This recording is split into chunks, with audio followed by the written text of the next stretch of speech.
It's awesome to be here. This is one of my favorite places to speak. I love Seattle. You know that. And I didn't think I was going to make it out here. There were all sorts of, I think it's jinxed. I think there's something going on here. The world doesn't want me to come to Seattle. There's something about keeping me away from you. So the plane, it was really, there was all sorts of plane problems today at O'Hare Airport in the plane. And I was damned lucky to get here. And the funny thing was, so I was going to come out here and speak in January when the hardback of Pity the Billionaire came out. And that was the day of your horrible blizzard. You remember this? Man. What was the idea, folks? I mean, I barely escaped. I mean, the event was, of course, canceled and all that sort of thing. So when I wrote Pity the Billionaire, I didn't think I was ever going to write any more political books. I was really, after I wrote The Wrecking Crew and I was writing for the Wall Street Journal, and I didn't think there was any sort of reason to do this ever again. And then the economic, catastrophe happened. And after that was, quickly followed by the Tea Party movement and this sort of, once again, revivified right. And I felt like I had to do it.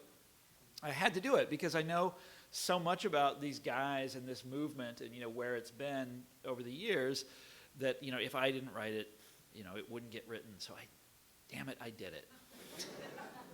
And here's the part of the story that's really freaky. When you read something like What's the Matter with Kansas, and I know this is how you all react to it, you say, oh, that's those people out there. It's not us, that's those people out there. Well, this book is your story. This is why I want to come to Seattle and deliver my message of hope and uplift, right? This is your story. For whatever reason, I didn't plan it this way, but for whatever reason, characters from the Pacific Northwest are all over the place in Pity the Billionaire. Glenn Beck. your native son, okay? There are all of these town hall meetings around here. There's one in Bremerton that I write about. There's one in Camas that I write about that were very influential in the sort of the way the Tea Party movement unfolded. Oddly enough, I wrote a big part of the book in the public library in Port Townsend. We can talk later about what I was doing there. And then the strangest thing is, so after all these weird coincidences, I was reading Atlas Shrugged, and those of you who've read it remember there's this climactic train crash in Atlas Shrugged, which is her big symbol for the failure of socialism. And me, of course, being like super literal-minded, I want to nail when she has something that's so obviously a symbol, I want to nail it down in history. Like, what is she actually talking about? What actual historical event is she referencing? Because novelists always do this. And I finally did figure it out. It took a whole lot of doing. It's a train crash in the Cascade Mountains on the Great Northern Railroad. James J. Hill was her great hero. Yeah, so this book is weirdly about the Pacific Northwest, and I don't know why. Just kept happening. And we'll even start with a reference to another native son, Nicholas Kristof from Oregon.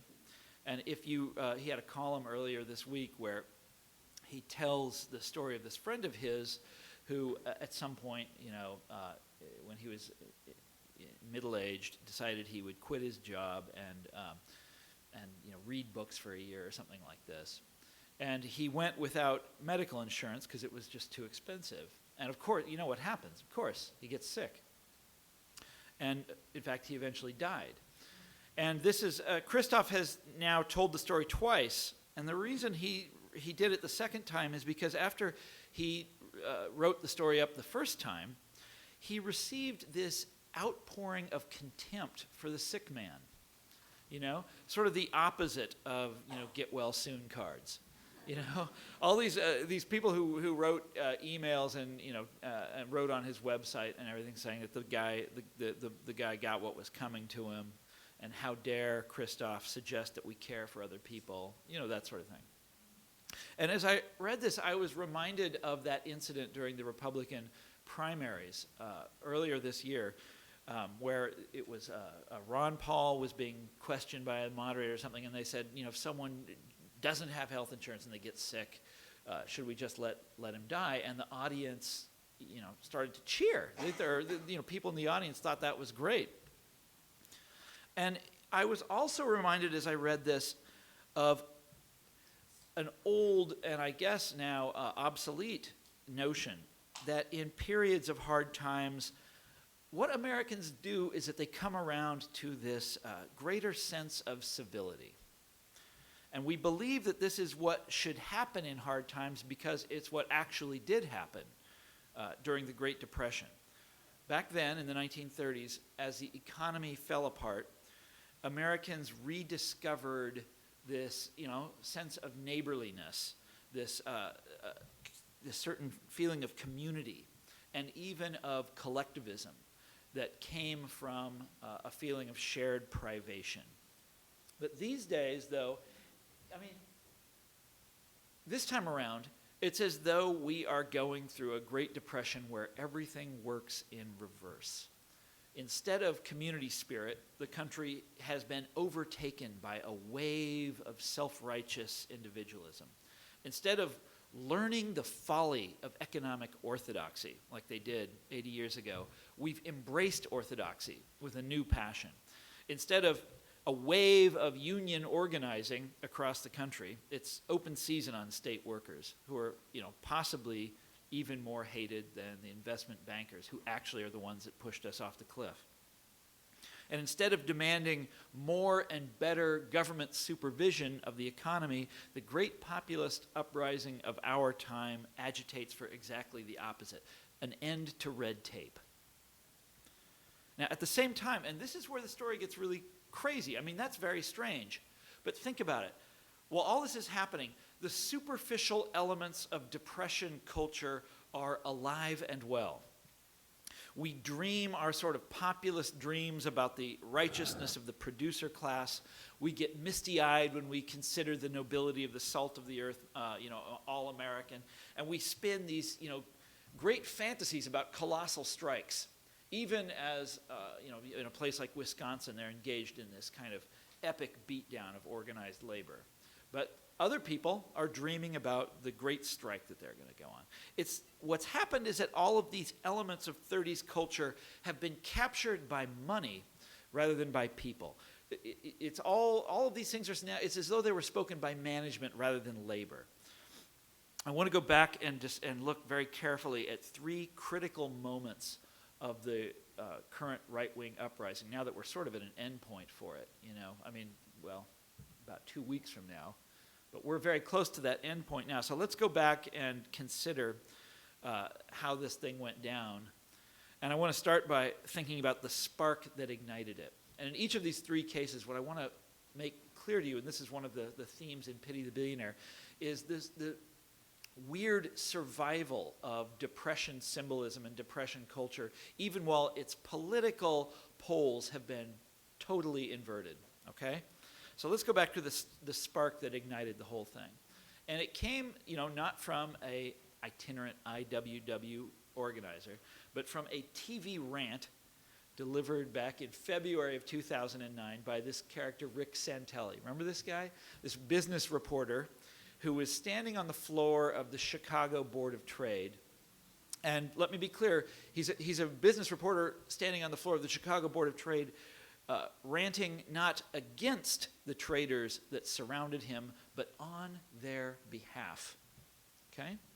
And like many of the expressions of outrage that you heard back in those days in 2009, what Santelli was upset about were the bank bailouts, the infamous Troubled Asset Relief Program, or known as the TARP. And in particular, the part of the TARP that made him mad on that day was the element that had been designed to help homeowners modify the terms of underwater mortgages. In Santelli's view, this was, as he put it, promoting bad behavior, subsidizing the losers' mortgages with public money that, I guess, had we directed it to society's winners, would presumably be spent on better and shinier things. And Santelli's outrage at these losers was inexhaustible. He went on and on, incandescent. He said they merely drink the water while others carry the water. Raising his arms and turning to his friends, the Chicago traders, he asked, how many people want to pay for your neighbor's mortgage that has an extra bathroom and can't pay the bills. And the traders yell, boo, down with neighbors, right? To hell with those guys. To hell with those extra bathrooms and their arrogant water drinking and their hard luck. Losers need to lose. You remember this moment? This was what did it. This is what launched the Tea Party movement. And the ironies were thick on the ground when you thought about it. The country was, at that moment, teetering on the edge of economic disaster. And one reason that it teetered in that way was because of the bonus-driven doings of guys just like those traders who cheered for Rick Santelli. And one reason that the rest of us teetered along with it was because business news outlets like CNBC had almost completely failed to warn the country about the problems in investment banking and mortgage lending. But this CNBC host and his pals, the Chicago traders, weren't the villains. No. They were the guys with a grievance. They were the outraged common man. As Santelli himself put it, these traders were a pretty good statistical cross-section of America, the silent majority. Right? And when I reacted like you when I heard that traders are the silent majority? Guys in the CBOT? Where do you get that stuff? But here's the crazy thing. To other people who heard that, this was the wisest thing Rick Santelli said that day. This equation of traders with average Americans. As one Tea Party organizer wrote a little while later, those traders were simply, and this is a quote, they were simply working people who wanted the freedom to continue working and to enjoy the fruits of their labor in a fair way. That's who they were, right? These were hard-pressed toilers who were sick of having the products of their labor swiped by the undeserving. Now, you're talking about a sort of gargantuan inversion that it just passed basically without comment. This movement just got going. Think about this. I'm from Kansas. We had a movement there in the 1890s called populism. You had bits of it out here as well. And this was a sort of farmer labor movement, very left-wing. And the populists had a whole way of understanding the world. And for them, the Chicago Board of Trade was the pit of hell. This was the worst place in the world. This was the seat of a financial elite. Remember Frank Norris, the novel? Well, nobody remembers Frank Norris, but he actually wrote a novel about this called The Pit, about these guys, the traders in the CBOT. And these were complete and utter parasites, right, who created nothing but ripped off the farmer on the one hand and ripped off the consumer on the other hand. But for the populists of our own time, these working people of the derivatives pits, they are, and that's what they call them, those are society's true producers. Those are the job creators. Those are the rebels rising against a corrupt system. And so everything that I'm going to be talking about tonight, all of this, the inversion of your classic populist language was there from the very start. It was all there at the creation. The frustrated expressions of the powerful characterized as a spontaneous eruption of the American everyman, taking matters into his own hands. Now let's talk about the de facto leader of this right-wing revolt, who is native son of the Pacific Northwest, the Fox News star Glenn Beck, who dominated the national political conversation in 2009 and 2010. And people always say, well, oh, but he's gone now. He isn't. He's got a bestseller on the New York Times list right now. And when Beck was at the peak of his form and everybody was watching him in 2009 and 2010, I used to watch his show all the time, and I would tape it, and I would watch it, and I'd watch it again, and I'd watch it again. I was trying to understand the magic, what made this guy tick, and what made him so popular. And you can see a lot of those old episodes on YouTube, and you can, but if you watch him very carefully, and actually you don't need to. That's why you have me. And that's what Pity the Billionaire is for. But if you go back and watch Beck very carefully, you'll notice that he talks about the 1930s all the time. And in fact, his hero is an important cultural figure from the 30s, Orson Welles. This is who Beck likes to model himself after. Orson Welles, of course, was a movie director, movie actor, and also made radio shows and stuff like that. And specifically, I think the Welles, Orson Welles artifact that Beck is closest to is the 1938 radio drama War of the Worlds. Y'all remember this? Where Orson Welles goes on the radio on Halloween night and describes an invasion from Mars as though, the original sort of fake news program.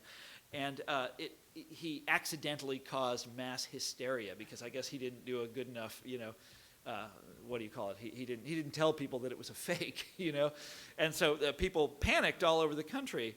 And when you watch Glenn Beck, you see, he's doing the same thing, but for him, it's as though creating that mass hysteria is his conscious objective. That's what he's up to. And night after night, if you watched him in those days, Beck would send his viewers shivering from their TV sets with these scary fables of onrushing doom, constitution-tearing power grabs, civilization-ending inflation, leftist revolutionaries in the streets. And each of these end times scenarios, he would swear, each one was really happening. The Martians really were coming. This time the end was really near. Almost. He'd always be back the next day with something else.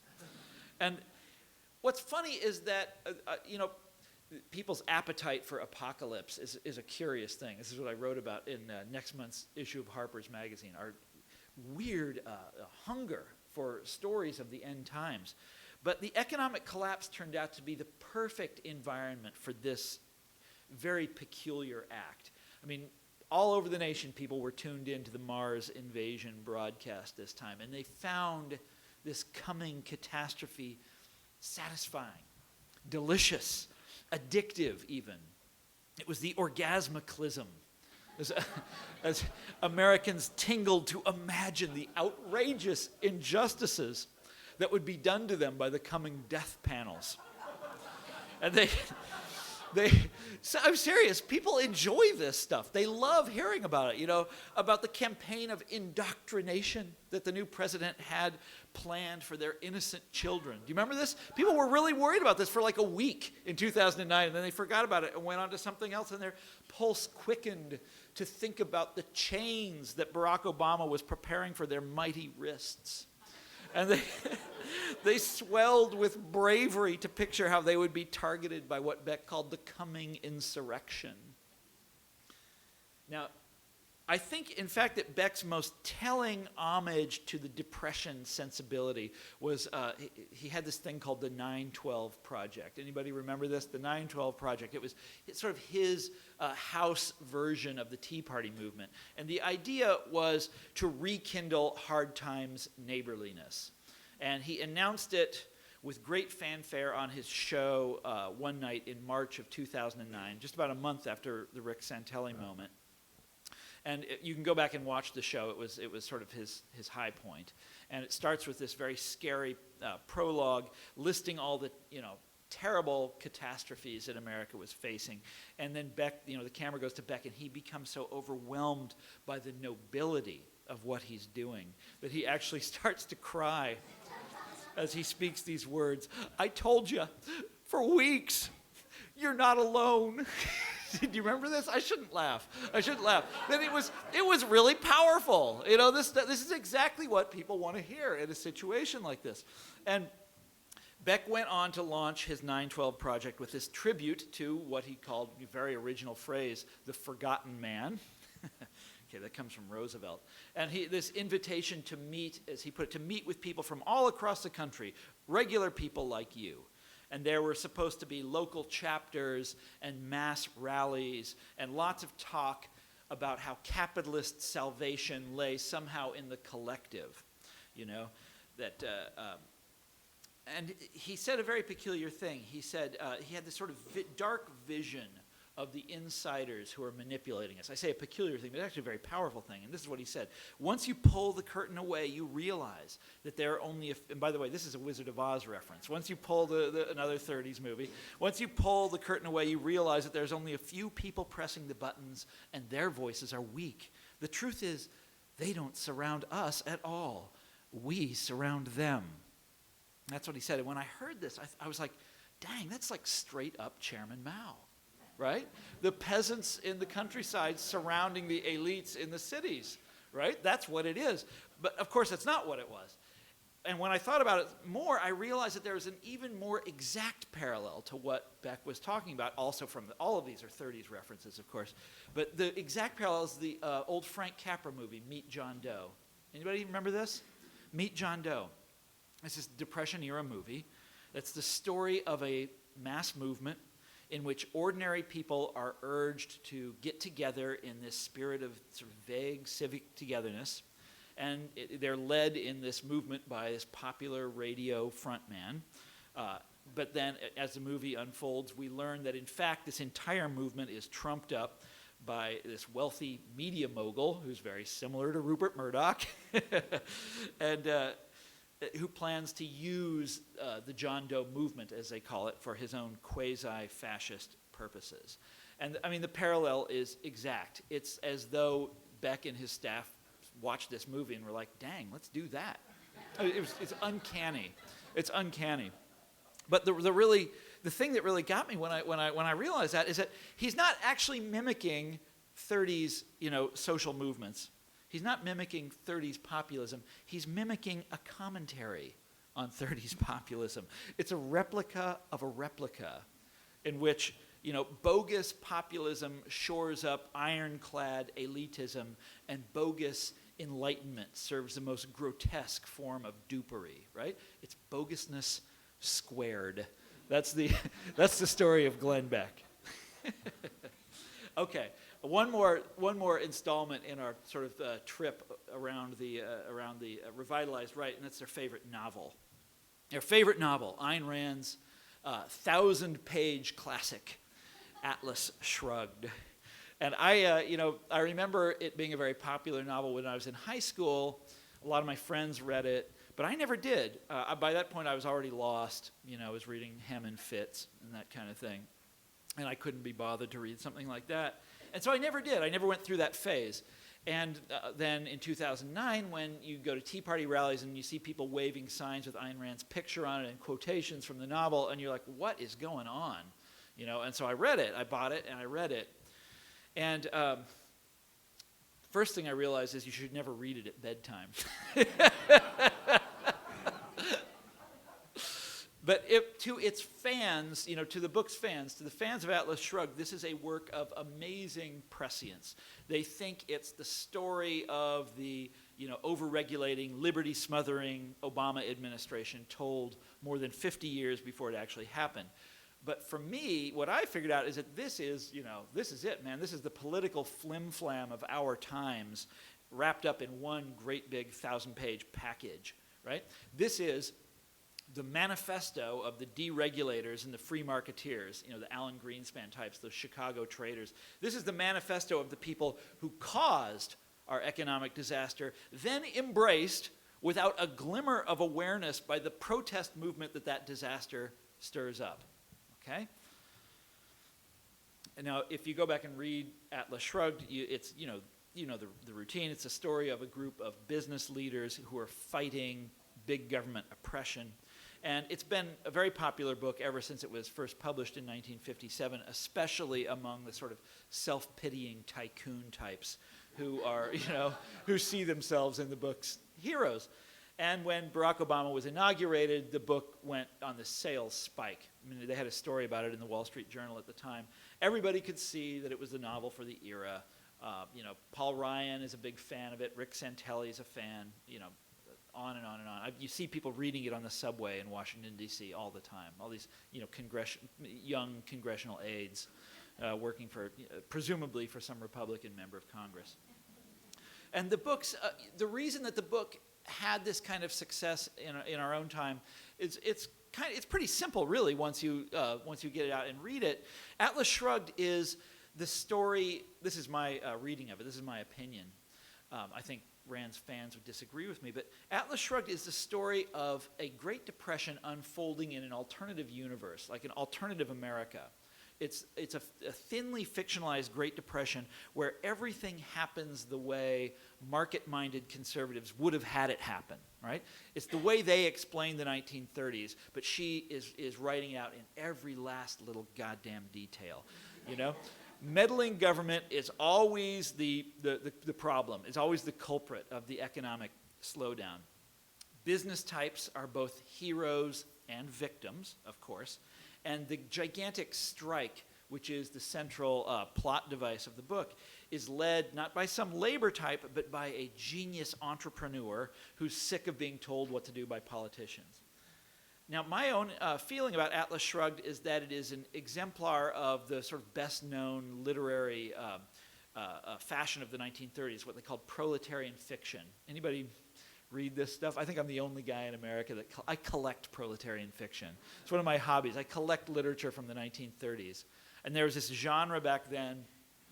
Nobody read it then, and nobody especially reads it now. But it was this bunch of novels. They all have a very similar plot. It's about the plot will feature a stereotyped businessman parasite. And then it'll have this proletarian hero, this worker hero, and in the course of the novel, he will achieve class consciousness, and then there'll be some climactic strike at the end of the book. Remember Clifford Odets, right, where the workers are chanting? No, wait, that's not Odets. Well, what the hell? It doesn't matter. It's all the same. Everything in this genre is very, very similar. Atlas Shrugged is part of this genre. It is exactly the same as these other books, except for that it's not written by a Marxist. It's written by an anti-communist. But she's taken all of the conventions of that genre and stood them on their head. And whereas those books were like deeply unpopular and never sold at all, this one is like just massively popular because she knew who to flatter, right? You don't write books telling, members of the Communist Party how awesome they are. Come on. No, you tell the Chamber of Commerce that they are the heroes of history, right? So look, Atlas Shrugged is a story of a strike. In fact, I just got back from Germany, and the title of it in German is The Strike. And this was the sort of standard plot device back in the 1930s. And as per the requirements of the proletarian fiction genre, the protagonists of the novel are these noble producers who are unfairly oppressed.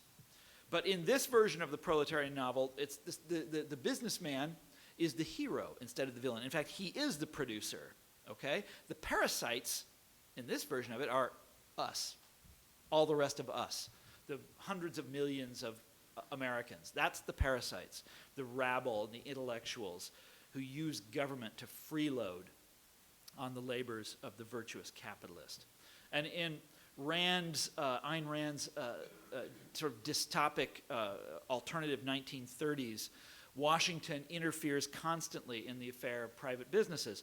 And the business class, of course, resents this, and as in standard Marxist agitprop, they slowly become aware of who they are, of their exalted nature, and also of their exploitation, right? And they achieve class consciousness.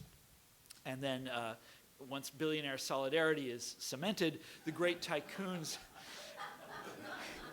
You can see where this is going, right? And the great tycoons disappear into their mountain hideout. And this is the strategic withdrawal of entrepreneurship, okay? The strike. And it is so crushing that they bring civilization itself to its knees. And here's the really creepy thing. You have to read the whole novel to figure this out and read all of the long, long, long speeches that the characters go into. But one of the stated objectives of their strike in Atlas Shrugged is to reverse the conventional hard times understanding of social class. Workers didn't build America, like they used to say back in the 1930s.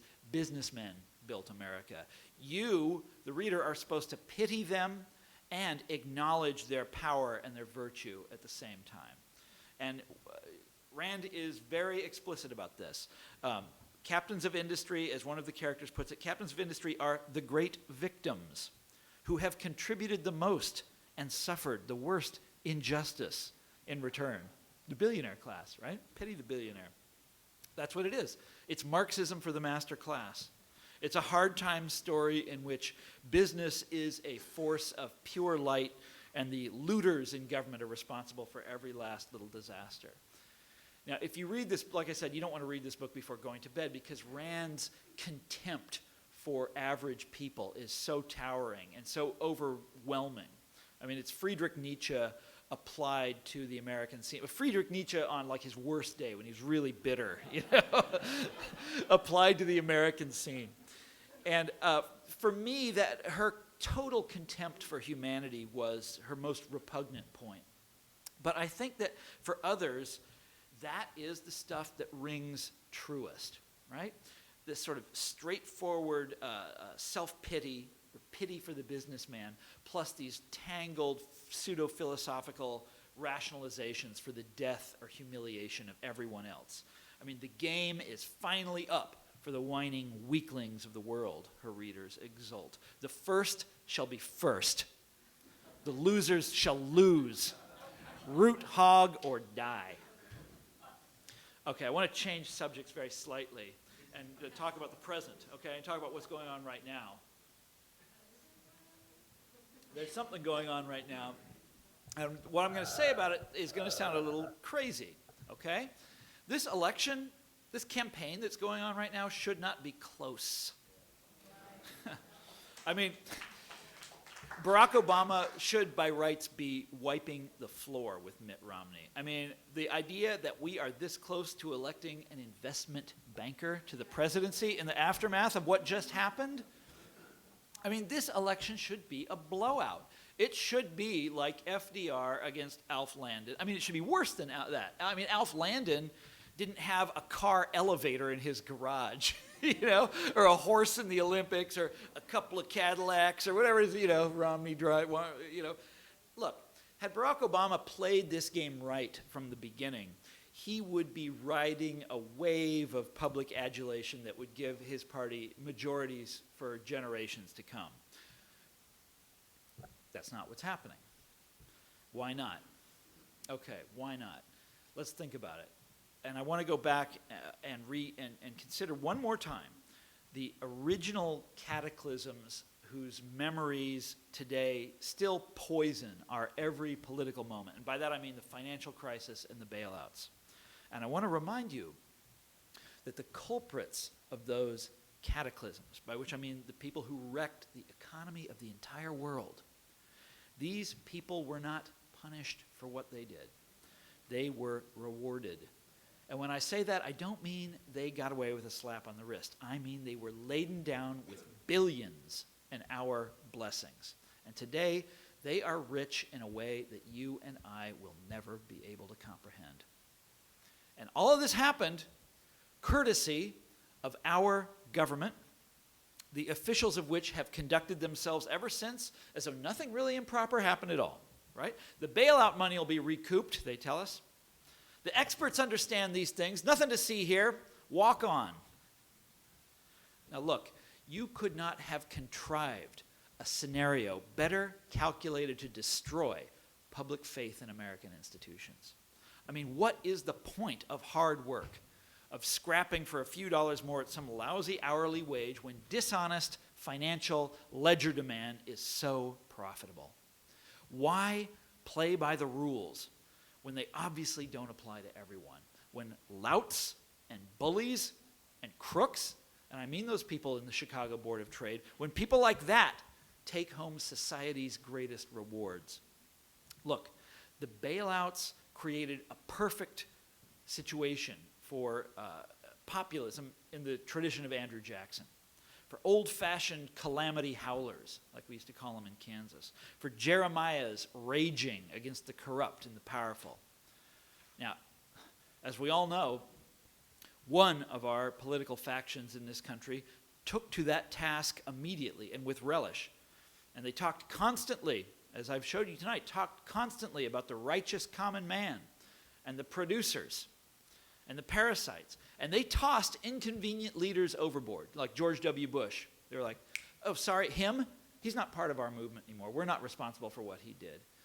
In a real free market, you wouldn't bail out banks. So George W. Bush, not a real conservative at all. No, we are pure. And that worked, okay? These guys tossed inconvenient leaders overboard.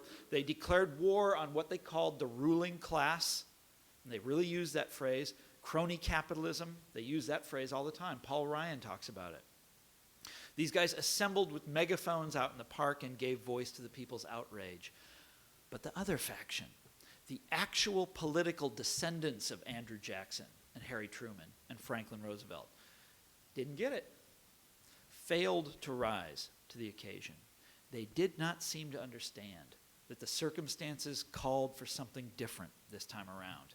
They could not embrace the requirements of the moment, even though responding to hard times had once been their party's very reason for being.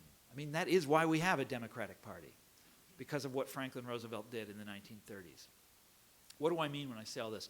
Look at the bailouts again. There's 100 different ways that that situation could have been dealt with, and each one of those ways is less of an outrage than what Hank Paulson and George W. Bush actually did. But upon taking office, what does President Obama do? Does he break with Paulson's campaign or lay plans to somehow reduce the power of investment banking over American life? No. He did the opposite. He took great pains to reassure the world that he embraced the Paulson strategy, right? Appointing Tim Geithner, who had masterminded the bailout of AIG, made him his Treasury Secretary.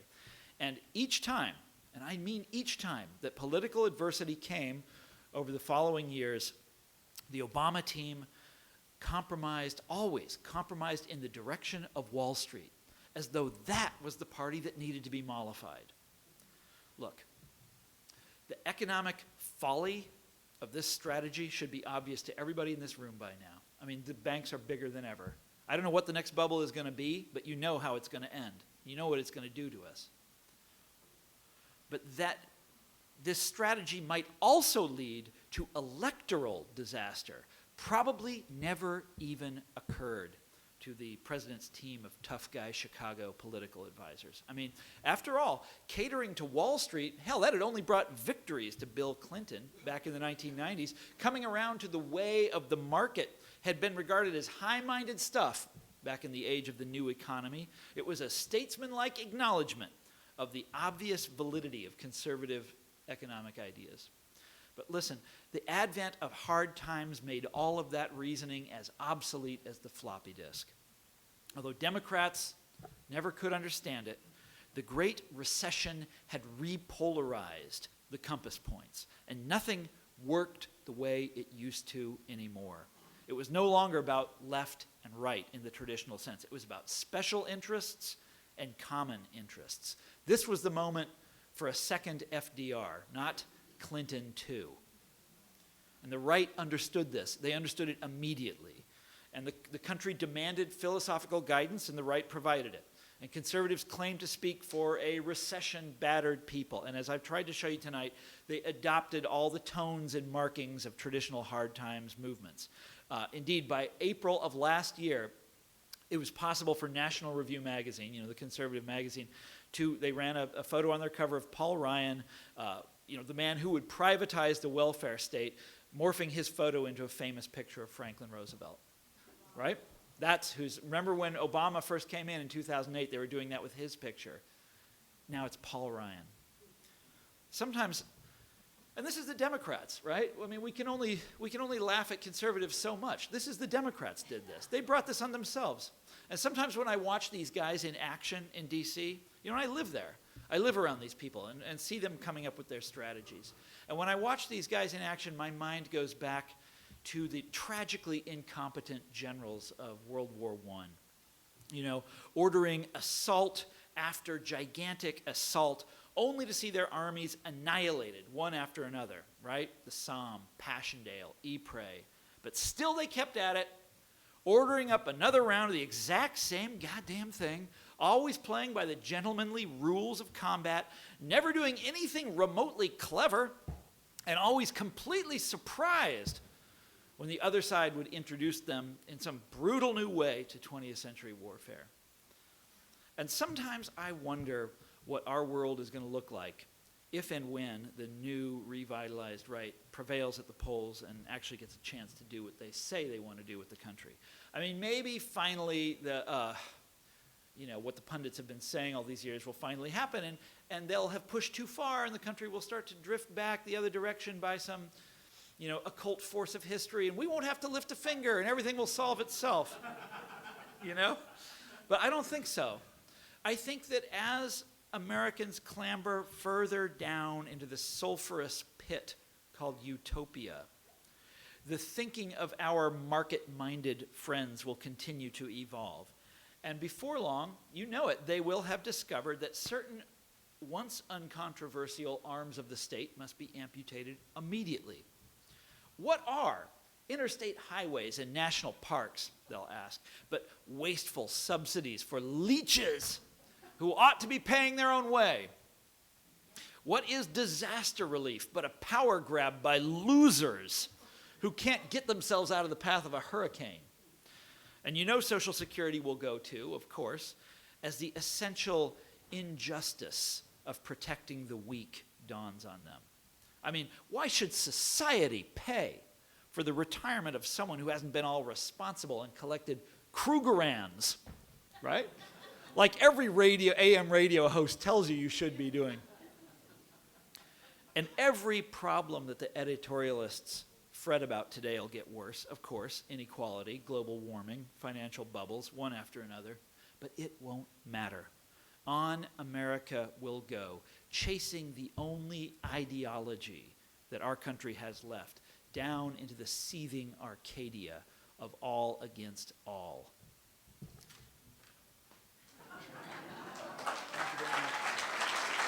I think we have a lot of totalitarian propaganda when we talk about the fact that all of the presidential, vice presidential people, including the Green Party, which were escorted away and handcuffed to a metal table during the presidential debates, which you've heard of. Yeah. So, and then we get to hear them I'm watching PBS at the gym, and I get to hear that, they did get to talk in Chicago at, the Marriott or wherever they were. Yeah. And no one, of course, there was no voice. So, yeah. I'm sorry. The question is, can you compare those types of post-totalitarian, the sort of the true communist totalitarian way of controlling thought and people, to what's going on now, to what we exist in, which I feel is totally totalitarian. Yeah, there's a chapter. I don't want to give away Pity the Billionaire because I want you to buy it. This is my job. This is what I do for a living, folks. But one of the most interesting things, and by the way, I said that the book is a lot of comparisons with the 1930s. And you heard me compare Ayn Rand to socialist realism or proletarian literature or whatever you want to call it. The comparison goes much further than that. Ayn Rand wanted to develop a kind of upside-down Marxism, an entire philosophical system, a totalizing philosophical system to rationalize or to explain, why capitalism is good and virtuous and just and all that sort of thing. And she did it. That was her life's work. She built such a system. I don't find it particularly convincing or anything like that. But this impulse in that direction it's very interesting. It's as though she was trying to make a Marxism for the business class. She was, y'all know, an emigre from the Soviet Union. She escaped from the Soviet Union and sort of set out to do the exact opposite. And when I'm reading all this literature about the Tea Party movement, and I'm really, one of the things that really gets me, I go to Tea Party rallies, I watched Glenn Beck, I read all their books, all this kind of thing. I'm on their websites all the time. And not anymore when I was writing this. And one of the things that really got me is the way that they have removed themselves from reality, and in which their sort of ideological worldview is capable, for them at least, of overpowering what we would call shared or consensus reality. And this is a curious thing. It's made possible by technology to some degree, because the internet makes this possible. You don't read newspapers anymore. You read blogs. You don't read books. You read blogs, and they say this, right? But the other thing that makes it, here's the thing is, there's a really good comparison to this in our history, and it's the 30s. It comes from the 30s again, and it's the experience of the Communist Party in the 1930s. And if you go back and read 30s memoirs, like Murray Kempton wrote, you know who this is, a newspaper columnist, wrote a beautiful memoir of the 30s. It came out in the 1950s, but he talks about the appeal of this kind of mentality where the ideology determines everything. And in hard times, this is particularly powerful and meaningful and comforting. The ideology determines everything. And so, members of the Communist Party in the 30s were able to blind themselves to very obvious things. The classic example being the show trials, Stalin's show trials. But the American members of the Communist Party in America, by and large, were like, nope, those trials are real. That's for real. That's a fair trial. The ideology trumped everything. And they only snapped out of it when, he signed a pact with Hitler, and that was going too far, and that sort of broke the spell. But the spell is the right word, and there's all of the, it's not just Murray Kempton, there's many commentators about the 30s that remark on this very strange mental phenomenon. And that's what you see with the Tea Party movement. They're not communists, of course, they're the opposite. But it's the same, it is the same phenomenon at work. It's precise, it's exact. Yeah. We have another microphone over here if you guys want to jump the queue, as they say. Yeah, I did listen. I listened to Pity the Billionaire as an audiobook. Oh, you listened? I read it, I read the whole thing, by the way, folks. Yeah. Yeah. No, really well done as an audiobook. Do you suppose that Paul Ryan is lying when he endorses Atlas Shrugged and Ayn Rand, or when he denies that he wants to, that he had any liking for Ayn Rand, who, after all, was an atheist, was pro-choice and rejected Ronald Reagan for being anti-choice? He was too soft. Yeah. Right. That's a good question. A long time ago, I gave up on wondering about whether these people are sincere, like someone like Rush Limbaugh or someone like Glenn Beck. Are they sincere? And one of the reasons is because at a certain level, they obviously aren't. They're opportunists. If you study, no reason why you would, but if you ever happen to study the history of AM radio, all of these guys just in the last 15 years have decided that they're right-wingers because there's this huge market for that. So you have people who've been spinning top 40 hits all their lives, and then they decide at some point, no, I'm a right-winger. That's what I really am. Come on, that's straight up opportunism. And I think of guys that I knew in high school who are now high up in the Republican Party in Kansas. And I haven't been there all their lives to see how they developed, but I know that the opinions they have now are not the same opinions they had when we were young. And I often suspect that this was, they can see which direction the wind is blowing in Kansas, and they signed up for the side that's winning. That's all they did. So when Ryan does something like that, that's what he's doing is a very small act of opportunism by comparison. It's also quite possible that he never realized that she was an atheist. Ryan is actually one of the smarter people on the right. And we'll talk about that later if you want. He's kind of an interesting guy. I once wrote, when I was a columnist for the Wall Street Journal, I wrote an article going after him. Taking him to task for an article that he had written in Forbes magazine. And here's the weird thing. Paul Ryan responded to me. He actually wrote a response, on a website somewhere. But nobody ever responds to me. Politicians never do that. They ignore me. That's what you do. Paul Ryan actually went out of his way to try to write a response. It was lame. It was weak. But he tried, And you have to respect the guy for that. But I think it's also very possible, given what I know about conservative reading habits, that and I'm quite serious about this. I mentioned Glenn Beck having a bestseller. Bill O'Reilly has 3 bestsellers on the list right now. And what I discover is, I buy all these conservative books. I get them on Amazon. It's a penny, because they're secondhand, and I have this huge collection of them, and I'm reading them, and they're filled with mistakes and errors, and you're like, did anybody even check this? And you also notice that no one ever reviewed it, and no one ever refers to the contents of the book, and you start to wonder, even though these books are bestsellers, you get the suspicion that nobody read them. Lots of people bought them, but nobody read them. And so it's quite possible, it seems to me, that a guy like him could read Atlas Shrugged, where she's not explicit about religion. She doesn't talk about it in that, except in very, very general terms, and not know that she was an atheist. Not even know that she was a very prominent. She wasn't just an atheist. She would go on TV and talk about it. She was right in your face with her religious attitudes, but it's very possible that he would just not know that until somebody embarrassed him with it, and he had to stand down.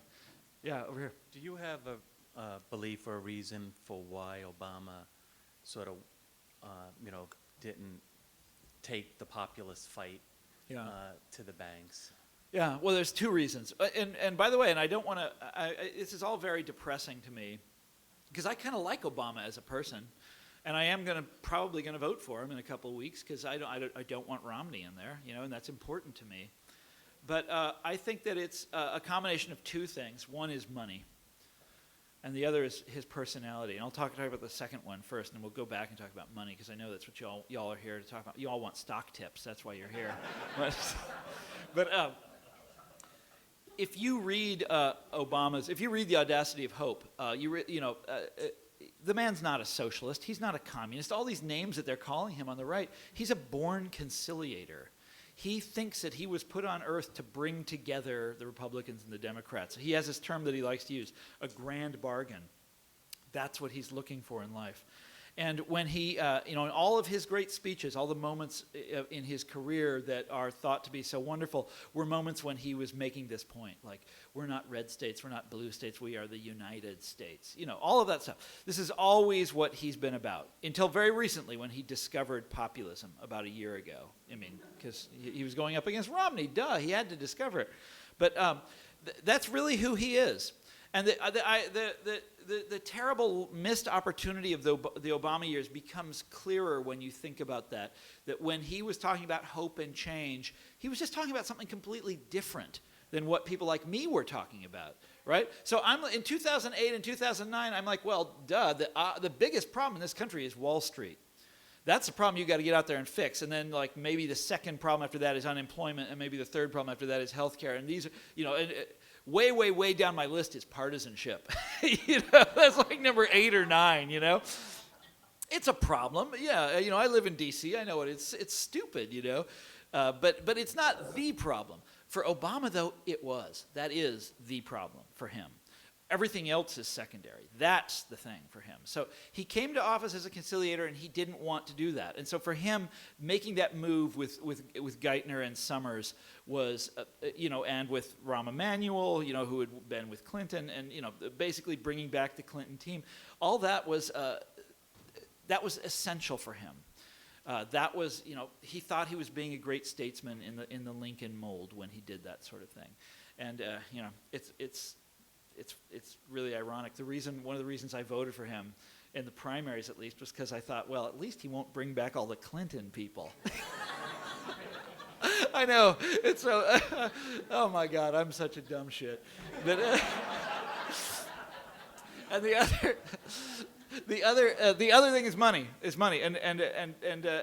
Obama himself has talked about this, that money exerts this kind of gravitational pull on our politics. I can go into this in more detail if you guys want, but especially in the era after Citizens United, I think we will probably never see a real liberal president again until Citizens United is overturned. The power of money makes it's impossible for someone to be at that level of politics and not share the outlook of Wall Street.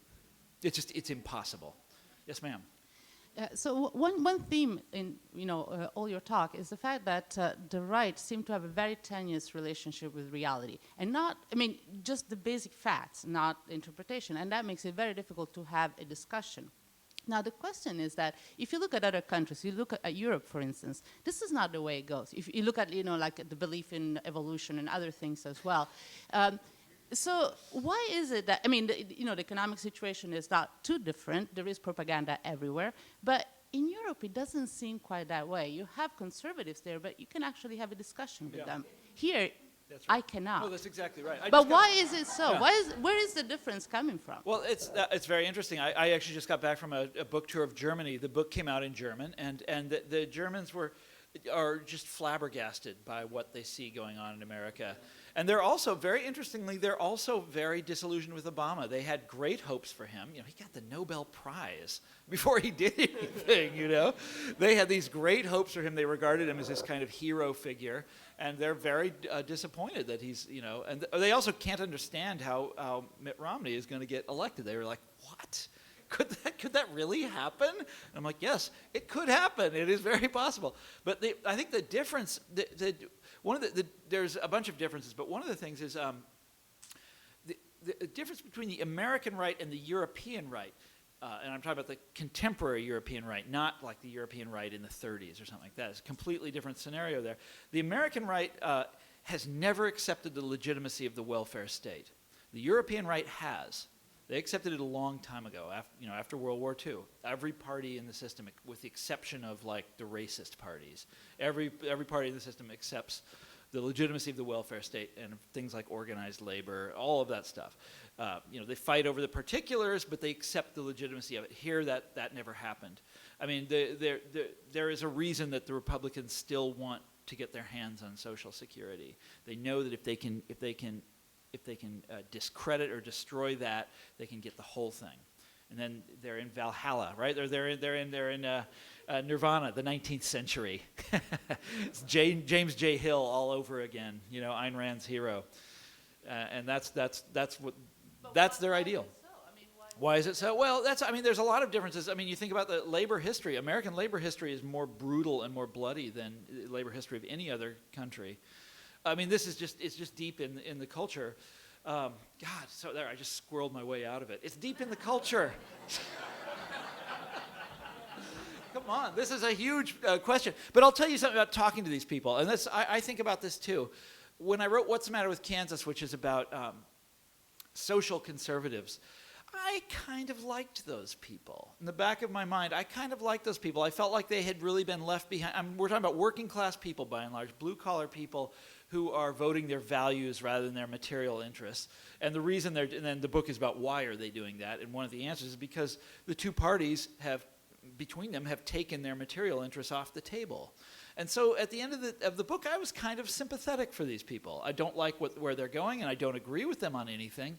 But they are good people, hardworking. They often have very liberal views on economics. I mean, a lot of them are union members, I liked them. The Tea Party people,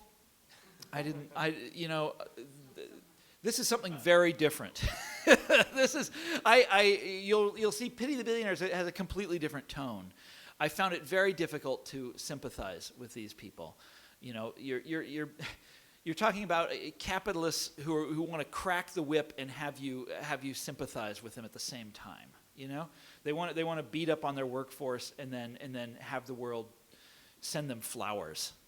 It's monstrous, and that's something that there's a divide between me and them on that where no, I can't really talk. And by the way, I should say I tried my best. I was a columnist at the Wall Street Journal for quite a while. And I really, really, really tried. Well, hell, we'll talk about this some other time.